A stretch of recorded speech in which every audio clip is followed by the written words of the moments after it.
Today we have with us the owner and director of emergency management with Safety Trainers. Now, last week we talked about the overall outlook of workplace safety and the new recommendations and regulations. So with COVID-19 on the scene, there's so much more to cover. And today we are going to be talking about what personal protective equipment, or if you hear the word PPE floating around, you will need to safely bring workers back to work. Please welcome back Darcy Cook to our show. Thanks, Denise. So glad I'm here, and thanks for all of you for tuning in. No problem. So Darcy, I wanted to start off today just by, asking you to kind of weigh in on PPE. I mean, I see people, walking on the street, walking their dogs with masks. I see people driving in their car with masks. I see some people without masks. So, it's kind of a different situation here. Yeah, so this is for us, the entire country. This is the first time everyone is wearing PPE, personal protective pieces of equipment. And we're wearing them at work, and we are wearing them at home during our personal lives because we're all in a situation, and in a situation or circumstance that we're going to be talking about directly related to PPE today is the pandemic, COVID-19, and how we need to change the way we are doing business with each other in terms of employees and coworkers, and then of course your patrons and your visitors and guests in association with that, the general public, and how we're going to all interact safely. And PPE is a very hot topic right now.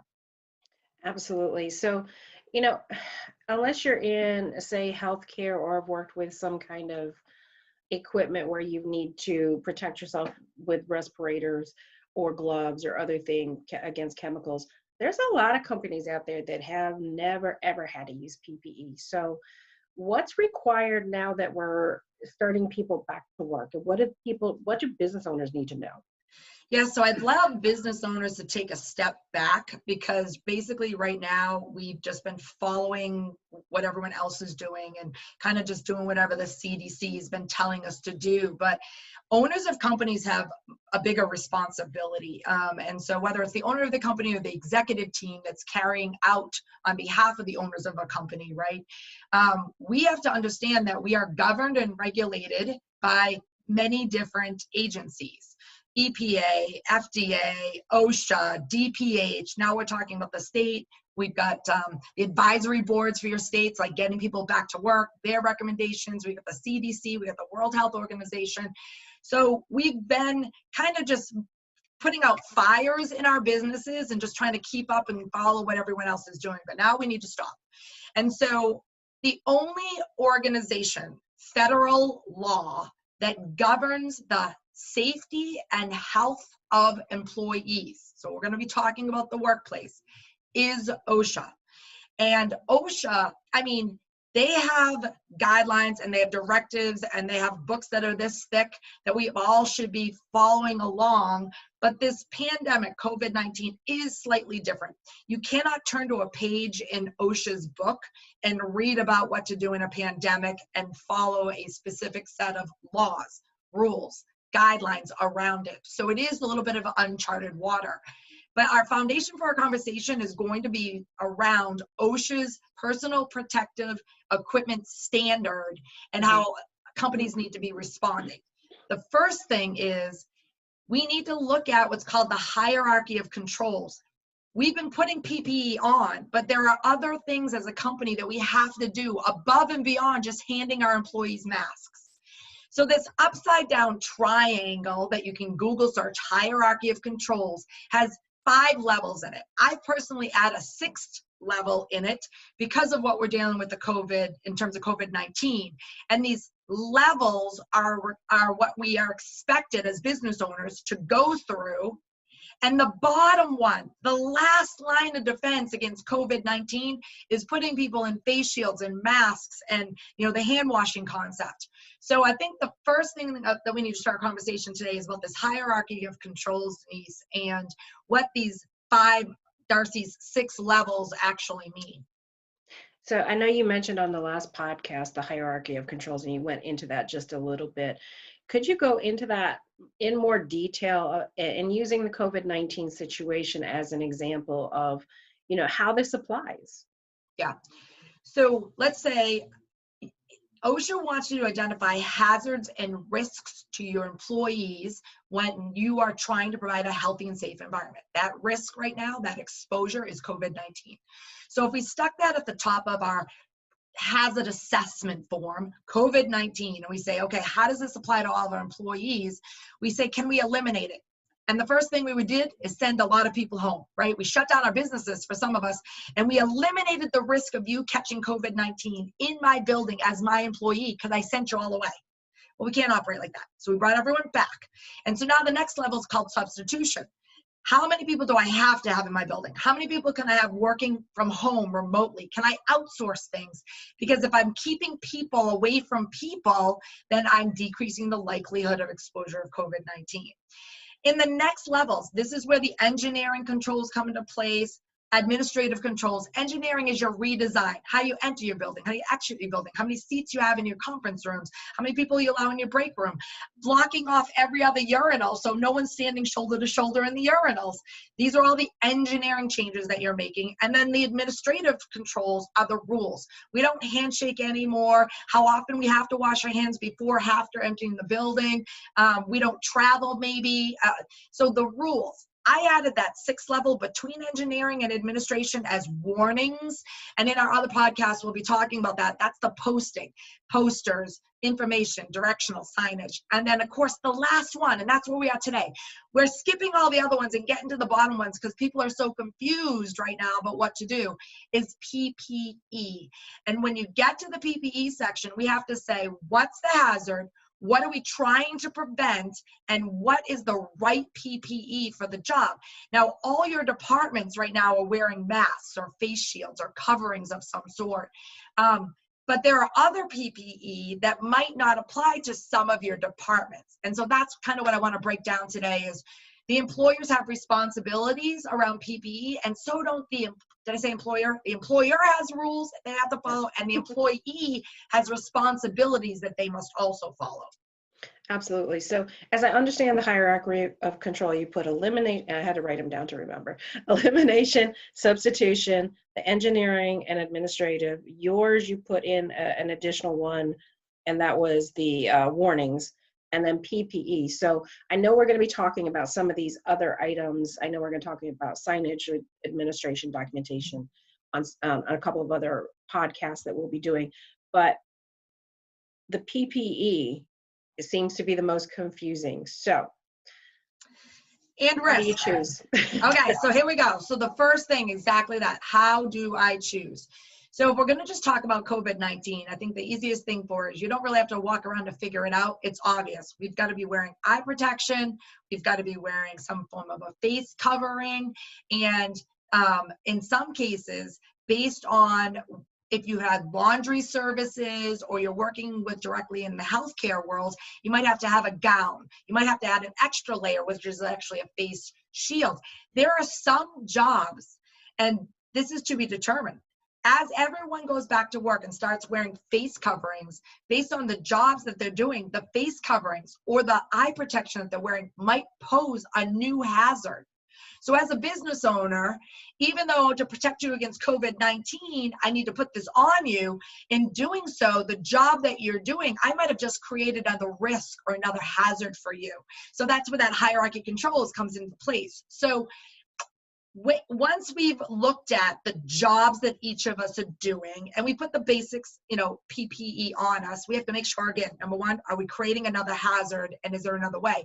That's why we're seeing face shields also coming into play in the workplace now.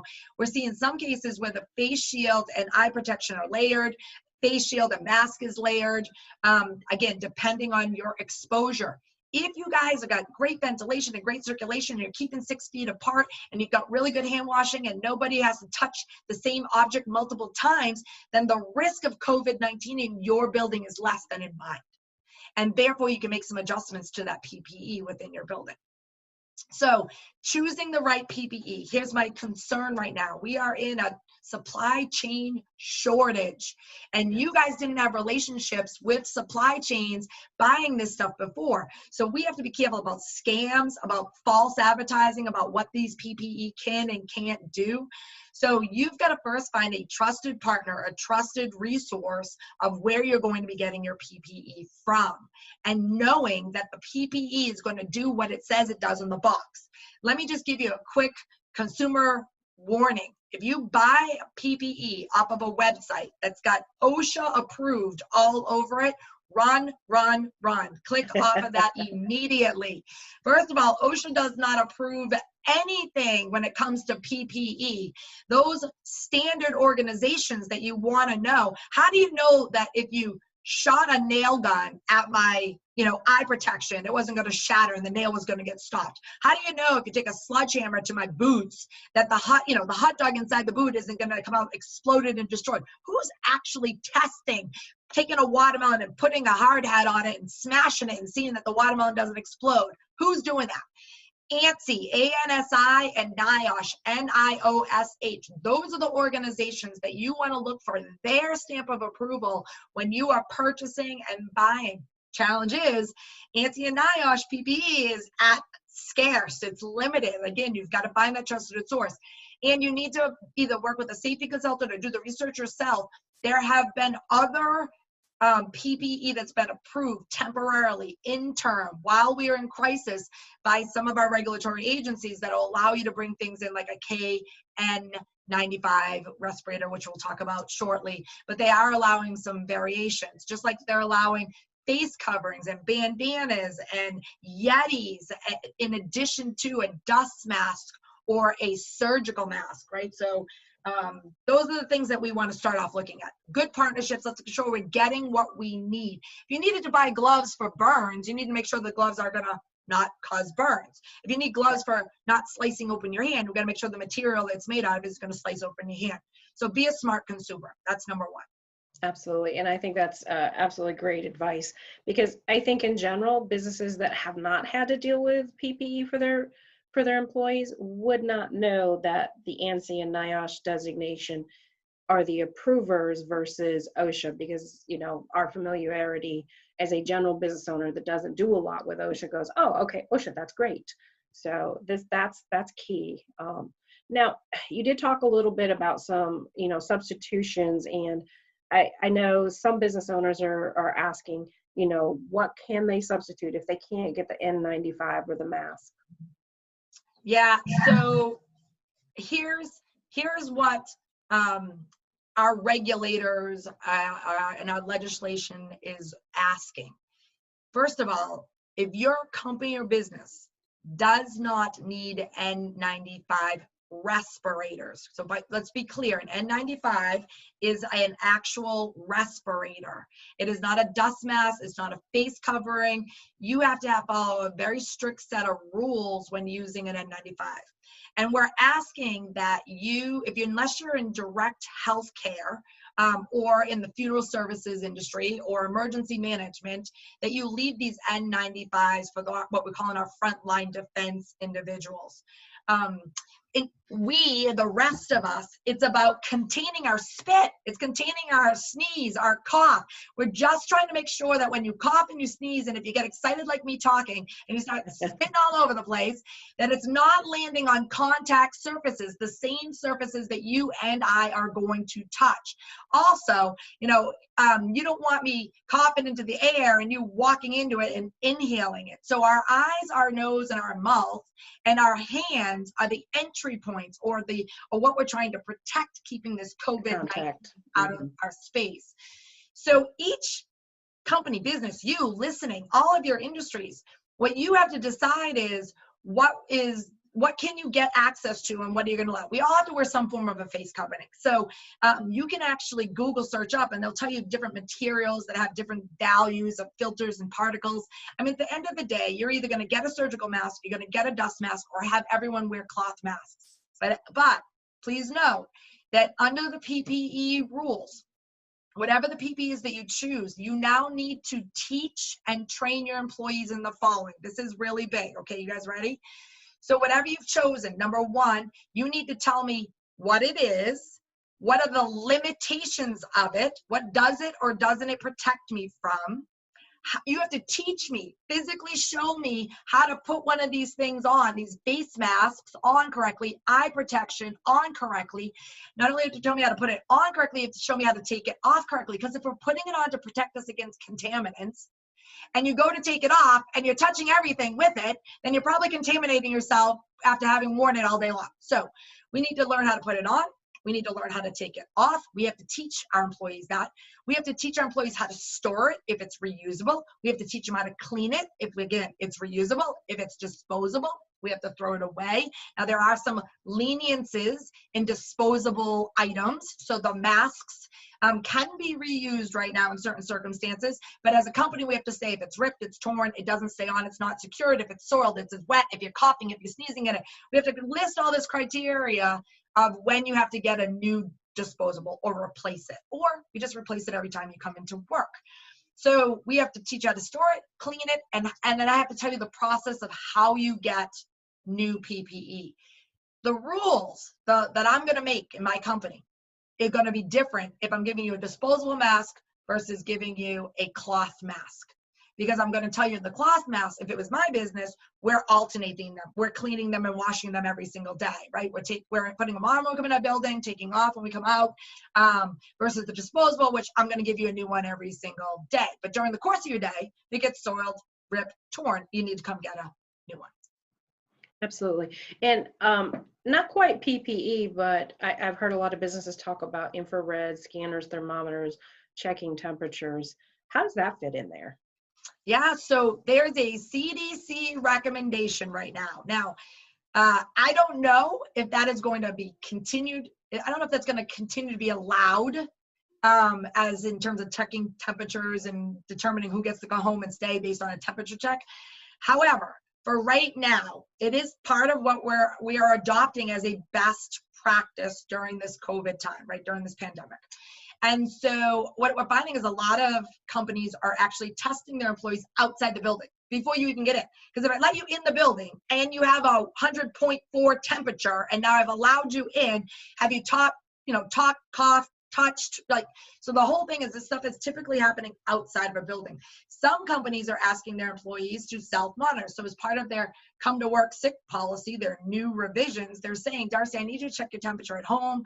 I need you to call us if it's above this point, and not even come onto the property.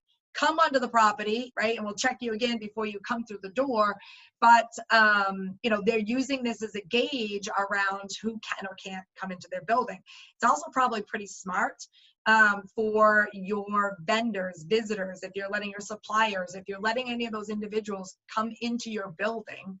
We'll talk about bathroom use and all that stuff later on. But if you're letting them come into the building, you got to set up a set of rules around PPE for all those people that you're walking through the door. All your employees have to be in masks. Don't you need your delivery people to be in one when they come through the door? Don't you need your visitors and guests? What about the guy who's doing waste management? Your third-party cleaning company?